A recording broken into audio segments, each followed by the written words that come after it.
And so I want you to show me in the Quran, please, where it says that the Quran is the guardian of just any old cultural story, as opposed to being the guardian of previous revelation. Quran says it's Al-Muhaymin over the revelations, right? That does not mean these stories need to be found in his canon. The Quran does not mention anything about his canon. I am not arguing that this story has to be found in the Gospels. I'm arguing that it was invented centuries after Jesus, but centuries before Muhammad, and now finds itself in the Quran.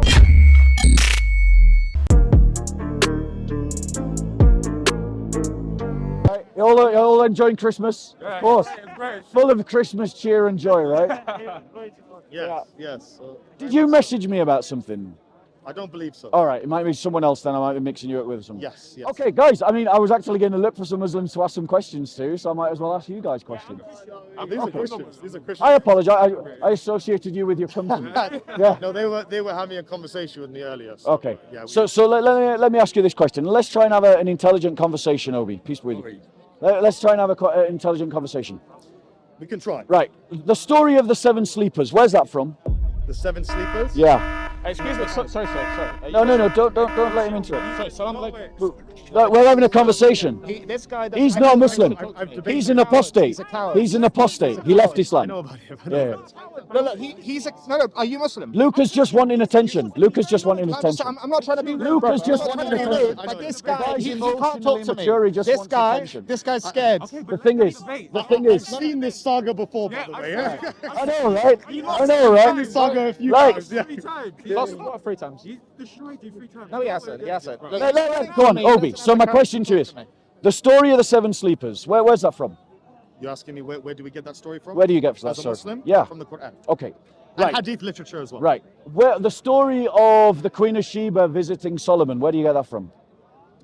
That would also be in the same corpus. Okay. What about the story of Christ turning the clay birds into real birds and speaking as an infant from the womb, being a baby? Same corpus. Okay. So the thing is, Obi has now made a claim that all of these stories are coming from the Quran for Muslims. No, I said corpus. So Yeah. that includes Corpus. also our Okay, I'll accept hadiths as well. Right? not just hadith, but Yeah. tafsir as well. Okay, that's fair too. That's fair too. However, all of those stories predate all of these Islamic I texts. knew that was coming. Yeah, all of them. All of them are stories that Muhammad would have had access to. That Muhammad, thank you very much. If you could hold that, that would be great. Here. Yeah, all of these stories are stories that Muhammad would have had access to. If you need to hand over the Bible, just give it to him. Yeah, all of these stories are stories that Muhammad would have had access to. And I, for one of the reasons why I reject Islam. Why do you think he would have had access to that? Right, I'll tell you What's why. your evidence for him? Yeah, having okay. So here's my evidence, right? Point one. Muhammad was a traveler and he had an interest in religion. He had even before he became a prophet, he had interest in religion. He would go away to the caves, he would pray, he would think. In the cave? Yeah. In the cave, Yes. He had an interest in religion. He traveled around Syria on trading parties for his wife Khadija, all before his prophethood. What was he doing on those trade parties? Was he doing? He was trading on behalf of his Trading, wife. not learning anything. But No, that's your claim. That's your That's also assertion. your claim as well. No. You're making inference here as well. The thing is, if he's going and trading in Syria, which is predominantly Christian, he's going to be talking to Christians. A man who's interested in religion, he's going to talk about religion. That's why we're all here talking about religion. We've come all from our homes to the one place in London where you can talk about religion all day. People do that. Muhammad would have done that. Fine. So he spoke with Syrian Christians. The story of the 7 sleepers was a popular story amongst Christians in Syria. I'll come to that. We'll come to all your evidence points. The story of the king, the Christ child speaking from the womb and turning these clay pots. These were stories known in the region. And we're going to come to that. We'll come to the evidence. Obi, Petrovangelium you know James, me. maybe, yeah. You know me. I haven't come. I will come to you with it, right? So the point is also. So that's point 1. That's how he could have gained access to these stories. Point 2. He had Christian slaves that he spoke with about matters of religion and learned from, according to your sources. 2. Three. What's the evidence for that?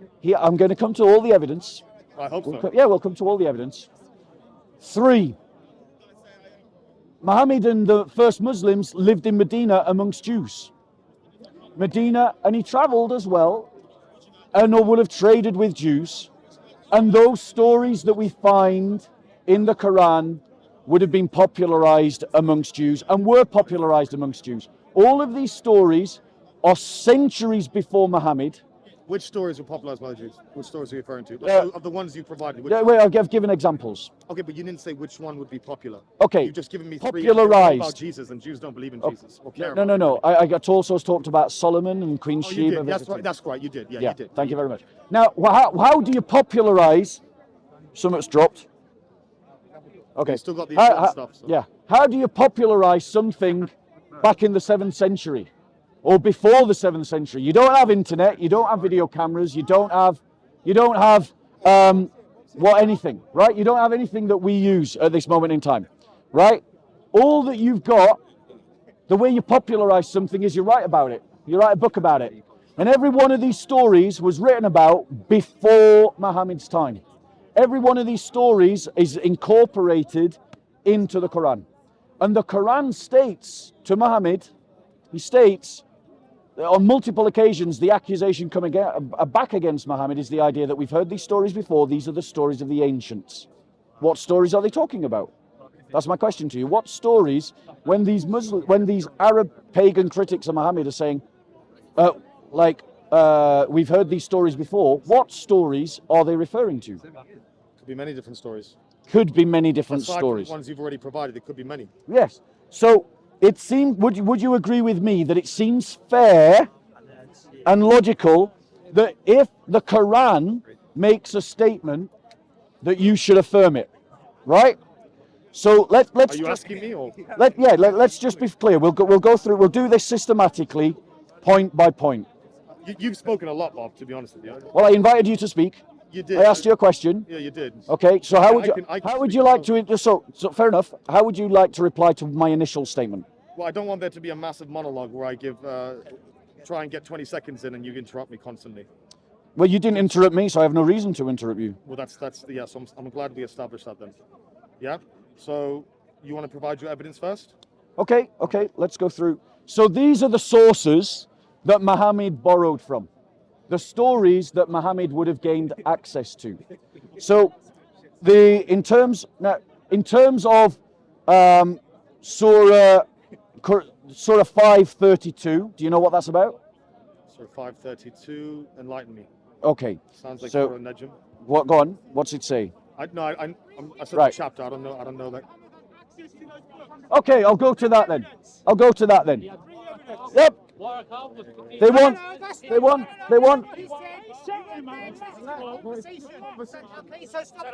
I'm sure he can stand up for himself. Okay. They want evidence. That's fine. Let's look at the evidence.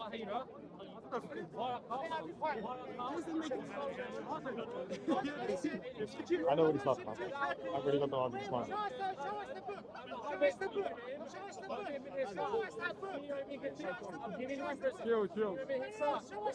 I know he's heckling, but he is right, and I did obviously mention this to you before. Okay, it's not Wikipedia. Okay, so ladies and gentlemen, the argument that I'm making, ladies and gentlemen, is not the argument of some street gangster. It's an academic argument being made by academics. Julian Decarnew, who specializes in Syriac traditions, is someone who is making exactly the point that I'm making. That Muhammad had access to these stories and that he used them. What evidence? Ladies and gentlemen. What evidence is used to make that assertion? Let me quote to you. He wants evidence. My first layer of evidence is academic evidence. That counts as evidence, does it not? I want to know what evidence he's used. Yes, I'm going to come to that. Going to come to that. What's the evidence that man? Okay. So, Huzayd bin who is Zayed bin Amir? You tell me. He's a companion of the Prophet. Okay. Do you doubt that? Not yet. Okay. Zayed bin Amir was a companion of the Prophet. This is what Sahih al-Bukhari says about him. Allah's apostle said that he met Zayed bin Amir Nufal at a place near Balda, and this had happened before Allah's apostle received the divine inspiration. Allah's apostle presented a dish of meat that had been offered to him by the pagans, but Zayed bin Amir Zayed refused to eat it, and then said, I do not eat what you slaughter on your stone altars, nor do I eat except that on which Allah's name has been mentioned on slaughtering. Now, Muslims believe that they should not eat something that isn't halal, something that the name has not been pronounced over, that Allah's name has not been pronounced over. This idea comes from a pagan. A pagan before the founding of Islam said that he would not eat meat unless it was slaughtered in the name of Allah. What do Muslims do, ladies and gentlemen? The hadiths are saying that Muhammad, before he became a prophet, met with this person, and this person refused to eat meat offered to pagan gods, refused to eat meat that the Bismillah had not been pronounced over. And surprise, surprise, this ends up being Muslim practice. That's from Sahih al-Bukhari 767 407, and it was before Muhammad received his prophethood, before he became a prophet. Got you. So can I Respond to that one and I'll give you another one. Look, and by the way, you know what? I'm going to respond to everything that you gave. Yeah. Right? I have no problem with these stories being mentioned before Prophet ﷺ and finding their way into the Quran. We as Muslims, we believe in a final dispensation. We believe that the previous scriptures, there is truth within them. However, there is a massive level of tahrif as well. Tahrif means corruption. Okay? So, if there are stories that were circulating in this area, right, and they found their way into the Quran, that was from revelation. Allah is confirming information that, yes, information exists, doesn't mean it's false. Just because it didn't find its way into your canon, doesn't mean it's false. Allah is correcting the tahrif of your scriptures, and He is giving us the final dispensation of Islam. Does that make sense? Okay, I understood you. Now let me reply. Now let me reply, ladies and gentlemen. The fact of the matter is, he's playing and hoping that you're ignorant of Islam. Yes. Because the fact is, the Quran doesn't claim to correct any old story. The Quran claims to correct the previous revelations. None of the stories that I am saying that Muhammad borrowed and put into the Quran are found in previous revelations.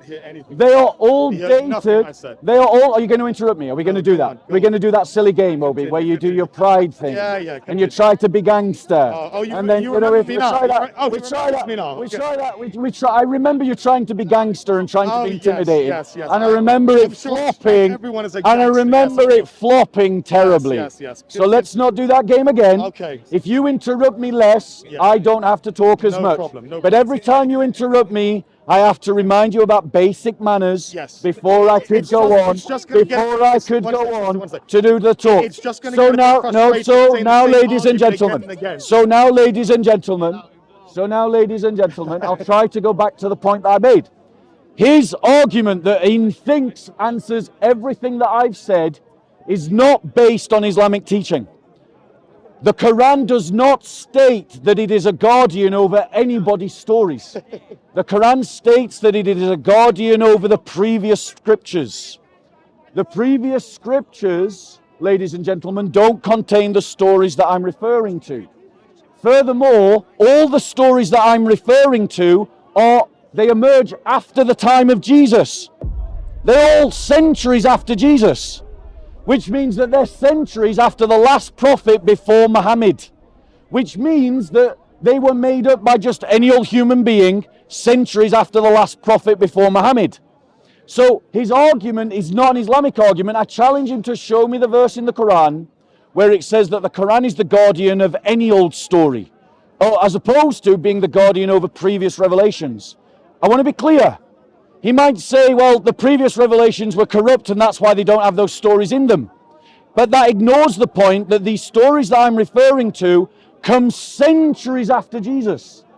So centuries elapse before anyone starts talking about these stories, like the seven sleepers. The seven sleepers is dated to the time of, I think, Justinian.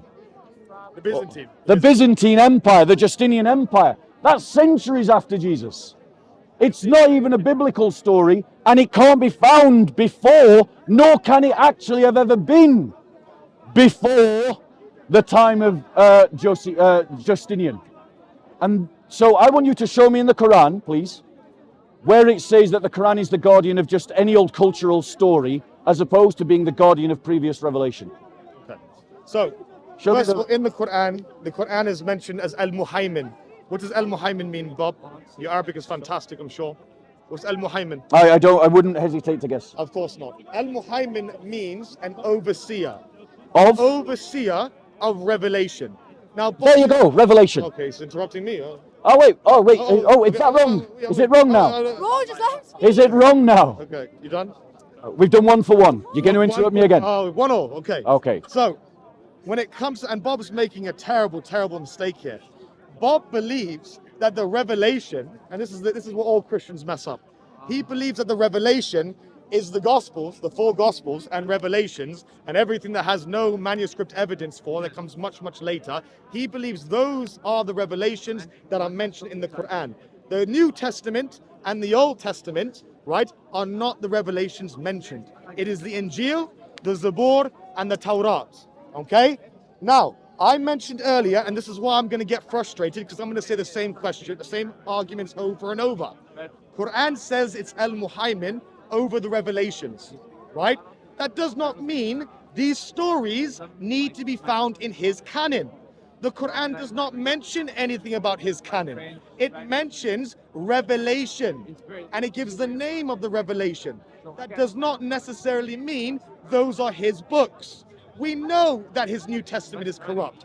We know that the Old Testament is corrupt. We know there are 400,000 variants in the New Testament. There are more variants in your New Testament than there are words. So, we have very good evidence to believe your scriptures are corrupted. It doesn't matter if these stories that are found in traditions didn't make it into your book. Your book is false. Your book is corrupted. Your book means nothing to us. It is not the scriptures being mentioned in our Quran. I'm going to have to make this argument, apologies ladies and gentlemen, probably another 3 or 4 times during this interaction. Okay, right. So let me reply, because Obi didn't listen, right? I already anticipated this answer. I haven't said that these need to be found in the New Testament. I accept he believes that they're corrupted. I accept that, despite the fact that the Quran never teaches that. And he can't show me any verse in the Quran that states categorically, clearly, the Injil is corrupted. He never makes that accusation. But notice what he did say. He said the Quran is the guardian of previous revelations. That's what he said. And that's what I said the Quran said. So thank you for agreeing me. I got that right. But, ladies and gentlemen, it was 2 centuries later, 2 centuries after Jesus, before anyone taught that Jesus turned clay birds into real birds. 2 centuries after Jesus had died and rose again. No one had heard of this story before. No one had repeated this story before.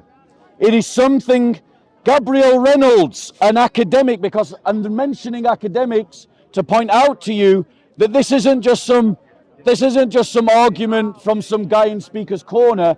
Academics are pointing this out to Muslims.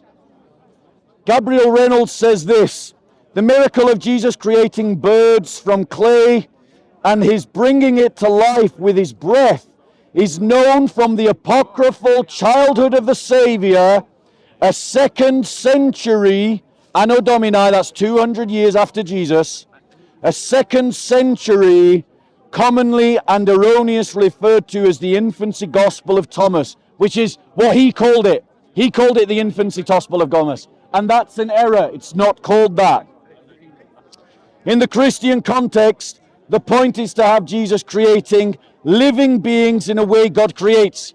You see, the people that created the story about Jesus creating clay birds, they believed Jesus was God. They didn't believe that he was a man, and they believed that he was God on a mission from being a child.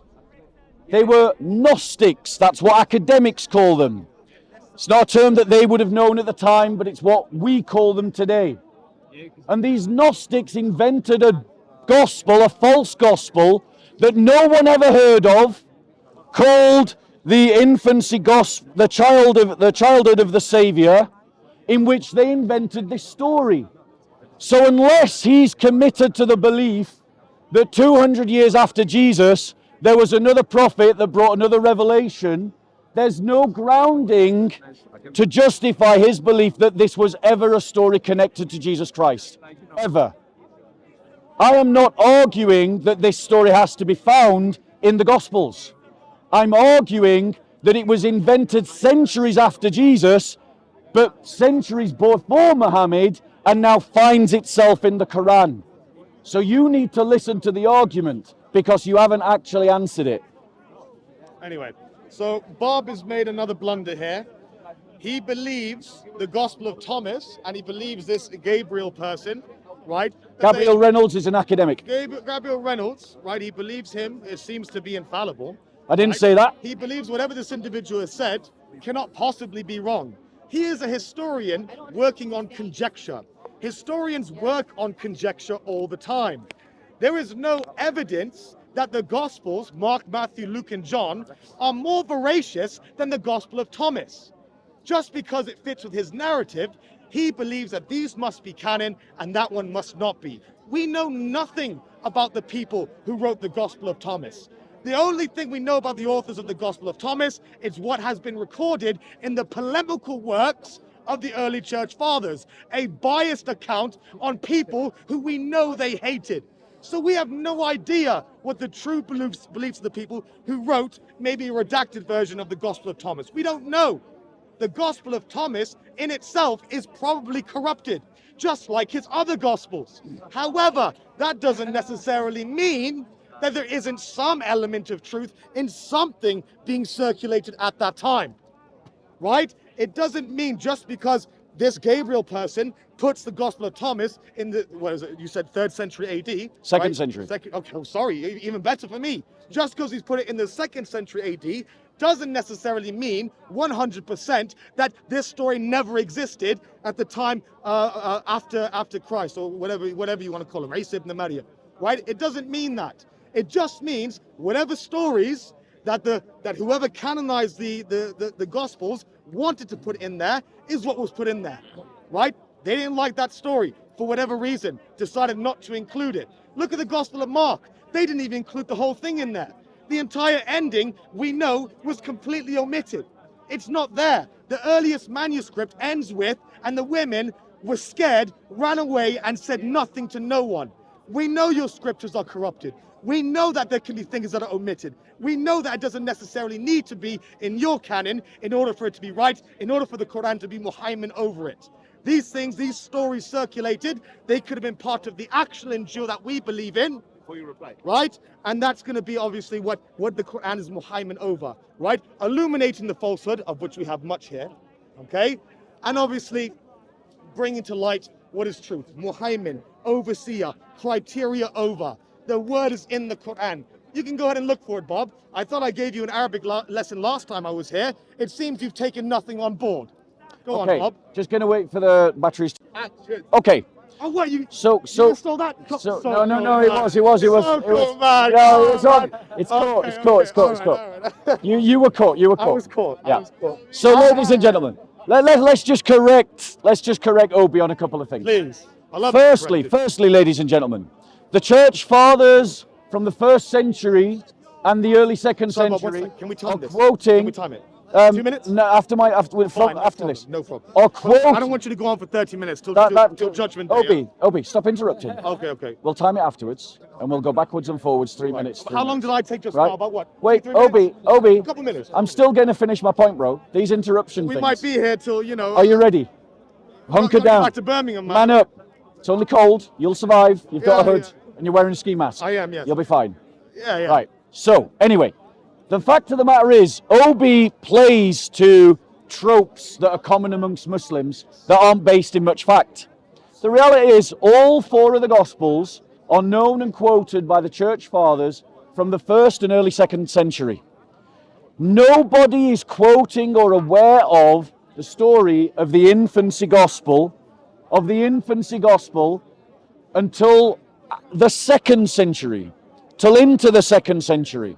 So the reality is, ladies and gentlemen, he says things like, well, you know, your text is corrupted, and he used the absence of the long ending of Mark as an example of that. Well, I've got a really simple explanation for that.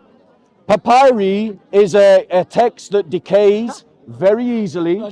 I mean, they're laughing, but the facts will support me. Yes, how convenient. They say it's convenient, but the facts will support me.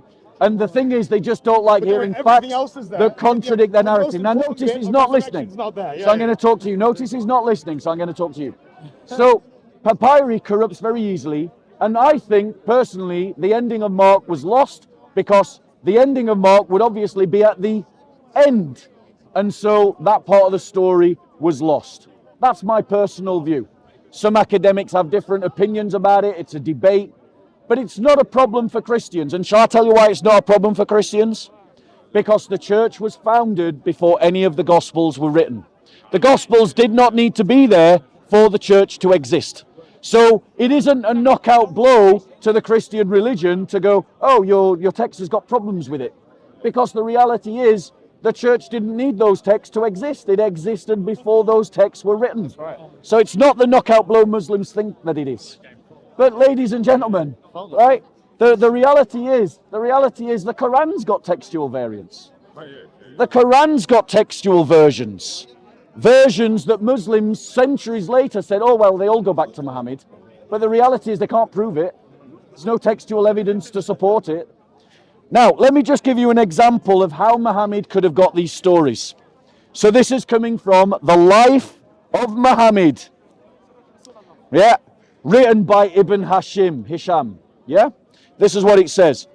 According to my information, the apostle used often to sit at Al-Marwa at the booth of a young Christian called Jabra, a slave of Al-Hadrami, and they used to say, the one who teaches Muhammad, most of what he brings is Jabra the Christian, the slave of Bi al-Hadrami. Now, Muslims often say to Christians when we point out the behavior of their prophet, like him marrying and having sex with a child, they say, well, why didn't the people at the time accuse Muhammad of this? Well, according to Ibn Hisham, the people at the time of Muhammad were accusing Muhammad of getting his stories from Christians. And that's not me saying that. That's a Muslim source saying that, used by Muslims in the mosque when they're teaching about Muhammad. They quote this book, and the book is saying that people at the time of Muhammad were accusing Muhammad of getting it from a Christian slave. The book, I'll tell you what the book is. Yeah, I'm giving my sources because Obi did ask for sources. Please. Hey, so good. Right? Yes, please. Ibn Ishaq's The Life of Muhammad, Sirat Rasul Allah. Right? Page 180.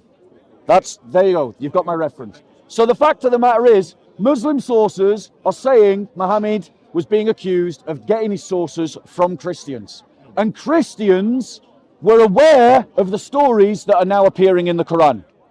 I think that there's very good, clear case that Muhammad was just borrowing other people's stories and sticking them in the Quran and calling it revelation from Allah. But the people of his time weren't fooled, because the people in his time were saying to him, we've heard these stories before from the Christians that you're hearing them from. Go on. That goes back exactly.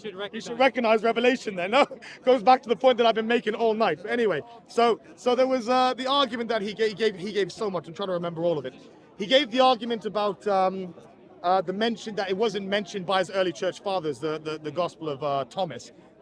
Yeah, because that's not the canon that they wanted to go with. So obviously they're going to omit it. That is not an example of any sort of evidence. That just confirms the bias that we know would have existed with his early church fathers, who we know very well were very biased, and we have no manuscript evidence of anything they said until about 1,000 years later during the medieval period. So when it comes to this idea, again, I'm just going to reiterate it.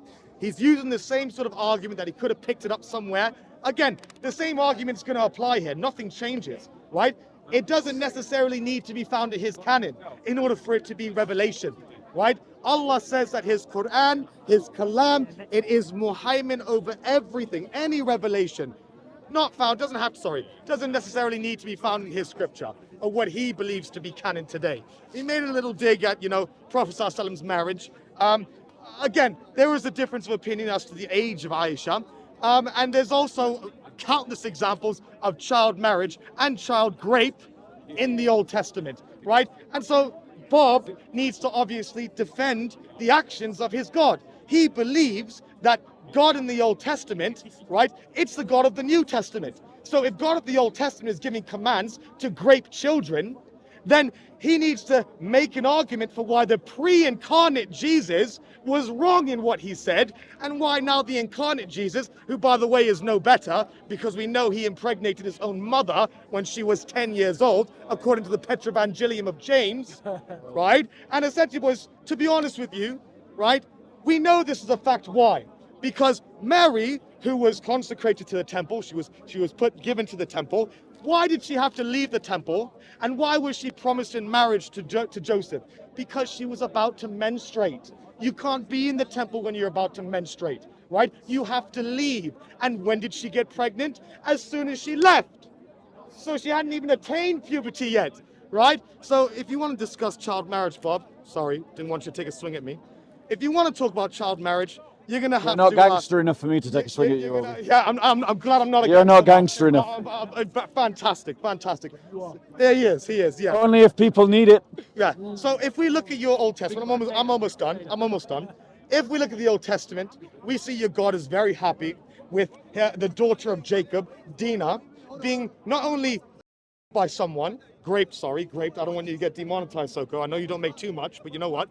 Every little counts, right? So he's not even upset about her being raped. In fact, he's happy for the one who raped his 9-year-old daughter to marry her as well. Are you done? To marry her as well, right? So if you want to talk about child marriage, get your facts right, Bob. Right, okay. And maybe don't go too far from home. Obi, and don't throw stones at the glass house. Obi, okay. So notice Obi's running. You go one more time, and I'm done. All right. I'll listen to you because I'm not going to respond. Fair enough. Obi is running from the argument that I've made. Yeah. Let me just place the argument out very clearly. The Quran has stories that we can find predating the Quran. Those stories were permeated and popularized by Jews and Christians in the region that Muhammad moved in. Muhammad had Christian slaves. Muhammad interacted with Christian traders. Muhammad lived with Jews. Muhammad would have heard these stories. He had an interest in religion. He would have spoke to people and these stories were popularized. These stories then appear in the Quran, and the Quran states this is what people were saying at the time of Muhammad. When our signs are rehearsed to them, they say, we have heard this before. If we wished, we could say words like these are nothing but tales of the ancients. So in the 7th century at the time of Muhammad, people were accusing Muhammad of copying other people's stories.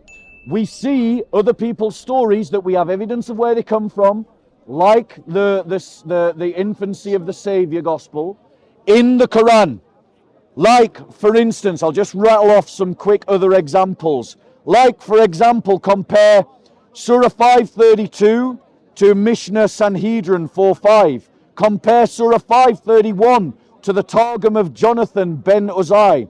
Compare Surah 27:16 to the Targum of Shia or Esther 1:1-3. Compare Surah 21:51 to the Midrash of Genesis 38:11-13. Incidentally, that ends up in the story about Adam and Eve. And in that story, the angels are commanded to bow down and worship Adam and Eve. The Quran has that story. The Quran is copying other people's stories. Let's go on. The story, we've talked about the pseudo-gospel of Matthew, the demission of Mary. Compare those to Surahs 19 verses 29 and 22-26. Surah 2 verse 34, compare it to the life of Adam and Eve. Surah 3:49 and 5:110, compare to the childhood of the Savior. These stories, by the way, are centuries after the last recognized Muslim prophet. They're centuries after Jesus. No one is saying any of these stories. We never have any evidence of them at all. And then they appear centuries later, but centuries before Muhammad. They get populated into a region that Muhammad moves, like the seven sleepers of Ephesus, and then they end up in the Quran. It's very clear what was happening. Muhammad was not a prophet. Muhammad was taking stories that other people heard, taking stories that he heard from Christian slaves, and then he was putting it into the Quran. He was copying pagan practices like not eating food that the Bismillah had not been pronounced over. That's the argument I'm making. Bob, let me go one more time and then you'll finish. Okay. One more time and then you'll finish, yeah? Because there was a point that you mentioned I just want to respond to. So again, guys, the problem is here, when it says revelation, it doesn't necessarily need to mean it's a story that's found in Bob's gospel, okay? It can mean that and to be honest, all the arguments he's just given actually prove to us that the existence of an Injil, right, in its infancy, that there was something there, that all these stories that were in circulation, they found themselves in different places. However, the early church fathers, or whoever it was, arbitrarily canonized these books, right? Rejecting some stories and accepting others, right? And I gave the example of Mark, and Bob did, to be fair to me, did come back with an argument about papyrus. I don't know that it's a strong argument, right? And I find it quite strange because according to John, and John, actually, his name's John, all right? Bob John, right, will not disagree with me here. In John, Peter has a resurrection experience. He's there at the tomb. He sees the risen Christ. Mary Magdalene sees him, the demon-possessed prostitute. But also John has a resurrection experience. He's at the tomb. He sees an empty tomb. I find it quite striking that when we go to the Gospel of Mark, we know who's the author. It's not Mark, by the way. Mark's just a translator for who, Bob? You can answer that. Peter. Peter, oh my goodness. He's a translator for Peter. And you're telling me, how convenient, you're telling me that the ending of Mark, the crux of Christianity, by the way that Paul puts it, is the resurrection. It's not even about the cross. Paul puts everything on the resurrection. And Peter omits that story. And the women were scared, ran away, and said nothing to no one. Your stories are corrupted. Your stories don't even have the narrative that you wanted to have, right? We know there were additions. We know there's omissions. We know there's 400,000 variants between your manuscripts. We know your scriptures cannot be trusted. And as far as Ibn Ishaq goes, the story that he mentioned, apologies guys, I can't remember every single thing he said. He's very good at the shotgun tactics, right? But according to Ibn Ishaq, we don't see him really as even a canon. Right, his works are not canon for us. What is canon for us? Quran, 6 books of hadith, right? The canonical books of hadith, right? The most 2 important, Bukhari and Muslim. Show me this story in Bukhari and Muslim, Bob. Or will you only go to the sealed nectar of Ibn Ishaq, who we know was only a historian and not even that great of a muhaddith? Can I reply? What's the choice going to be, Bob? Can I reply? I'm going to go. Okay, I am going to watch. Fair enough. You can hear the reply. Do you want to get a picture together? If you want to. Because we love each other. I love him. He hates me. No. I love him. He hates me. Okay, all right. I don't love it. I don't hate you. So now let me reply to Obi's points very briefly. Let me reply to Obi's points very briefly, very clearly. Right? Obi, what Obi didn't tell you is that Ibn Ishaq predates Sahih al-Bukhari. He didn't tell you that. He didn't tell you that so he didn't tell you that Sahih al-Bukhari is predated by Ibn Ishaq. An historian wants the earliest sources. Sahih al-Bukhari comes centuries after Muhammad. And when you study the methodologies of how Muslims believe that their hadiths came to them, it's a complete joke. They accept some hadiths that they accept as hadiths in some methodologies about how the reliability and the grading of the reliability. They accept that they come from children. But then they say that children can't have the license to repeat hadiths in another understanding of how hadiths come to us. I'm going to do a presentation on that later. But, well, not tonight, another time. But Ibn Ishaq is stating that Muhammad was accused of hearing the stories from Christians. That's an early Muslim source. The Quran is stating that people were accusing Muhammad of repeating stories that they've heard. It seems fair if the Quran is making that statement, and that's a 7th century document, that we should be able to find what stories are they referring to? What stories have they heard before? And we can find them. And I've mentioned the sources of those stories. The reality is, ladies and gentlemen, if Muhammad was simply copying other people's stories and other people's practices, he's not the prophet that he claims to be. And let's be clear, these stories are not dated to the time of the prophets. They're dated to the time between Isa and Muhammad. They come after Isa and they come before Muhammad, and they were popularized before Muhammad was born. And so Muhammad heard the stories on his trips, he heard the stories from his Christian uncle, he heard the stories from his Christian slaves, and then he repeats the stories, puts them in the Quran, and then the pagans in Mecca go, well, we've heard these stories before. And that's what's happening. Okay, any questions before I go? I'll take a couple of questions. So as it relates to Surah Rasulullah Ibn Ishaq's account, is that the same with the satanic verses? That's valid as well. Because Sorry? You see the satanic verses Yes. in the life of the Prophet by Ibn Ishaq Yes, as well. yes. They often say that that was a fabrication. So what is your response to that? My response is as a historian would respond. When I want to look into history, and I am actually a historian, I studied history. It's connected to the study of religion. I also did it for A-levels. It doesn't make me a historian, but I studied it. But when you're a historian, what you're looking for is you're looking for early sources, independent sources, sources that are embarrassing, right? You're looking for sources that have outside corroboration. Let me give you some examples. The idea that Muhammad married a child and had sex with a child, that's embarrassing today, right? Was it embarrassing at the time?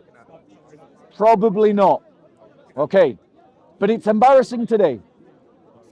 But it's not early. There's a hadith about an eclipse that occurred at the time of Muhammad.